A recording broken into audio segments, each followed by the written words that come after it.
So tell me a little bit about your opinion on this. There's a lot of pundits. I don't like to say their names because I don't like to give them any more media than they get. But Absolutely. basically say that the news that there's really too many banks in the U.S. and that community banks or smaller banks are just unable to compete. Do you think there's too many banks in the nation? Um, I don't think that there's too many banks in the nation. In fact, I think there's too few banks in the country. Uh, if you look overall, the community banks are the only financial institution with a physical presence in one of every three U.S. counties. Okay, think about that for a minute. So 33% of the counties nationwide, a community bank is the only financial institution with a physical presence. Okay. Now, that's a remarkable number. There are, of course, banking deserts that exist in this country where a town could have 30, 40, 50 miles to its nearest financial institution. Mm. I also think, I'll challenge this idea that these banks can't compete, right? If you look overall, what does it mean for a bank to compete? And really it comes down to, are their shareholders happy? Are they satisfied? And is the bank safe and sound and able to serve their local customers? In fact, I look at, and I think it's one of the most dangerous questions in the world that we can ask of which banks are worth saving or which banks do we need and that we don't need, right? But that's exactly what people like the pundits that you're talking about are asking.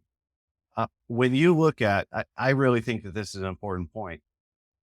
When you look overall at what kind of banks we need, I think you have to ask which banks best serve the unique needs of individuals, right? All of us can do transactions, write checks, go to the ATM, swipe your debit card, apply online for a mortgage, right? There are lots of transactional things in banking, but when it comes down to it, the unique ability that smaller banks have is to have that relationship with their customers and understand their unique needs. And that means that when a man or a woman who lives in one of these smaller communities goes into their community bank and they say, "Hey, I really want to start a business. I really want to do something to help better my family." That bank is able to interface with them directly in a relational way, to understand what their needs are, what their abilities are, what the business model is that they're looking to employ to build that business, and to customize financial products and services that meet the needs of that individual and help them realize their dreams and goals, right? That is something quite simply that large financial institutions can't do. They won't do. They won't take the time, effort, invest in the overhead and the other things to stoop low down to where the customer actually is to understand that person's unique needs. So if you think people are important, if you think that people have, a certain amount of dignity in and of themselves, and that dignity and that desire, that dream that they have for themselves is worth supporting and finding a way to meet that financial need, then you believe in community banks. If you are one of these pundits who, especially those who might come from countries that have four or five banks and just don't understand what it means to actually meet the needs of unique customers, then you won't get it, right? But hopefully we can all see and understand that the ability to do customized financial services that are unique to the individual fills a place in the market that we simply can't let go, right? Those are the folks that drive the performance of our local economies and ultimately our national economy. Right, and it sounds like it goes back to the conversation about risk. And if the big banks aren't in those small communities and know what the communities need in terms of small business, and Mhm. if they're evaluating somebody wanting to open a local donut shop and they don't know that there's no competition or a need for it throughout the community, they're going to rate that loan as a higher risk or give them unfavorable terms because of that. So it sounds like what you're saying is these community banks serve a critical role in the local small communities in the towns that are underserved by the big banks who are unwilling to spend the time and money to put people in the small communities that need this funding, need this to survive.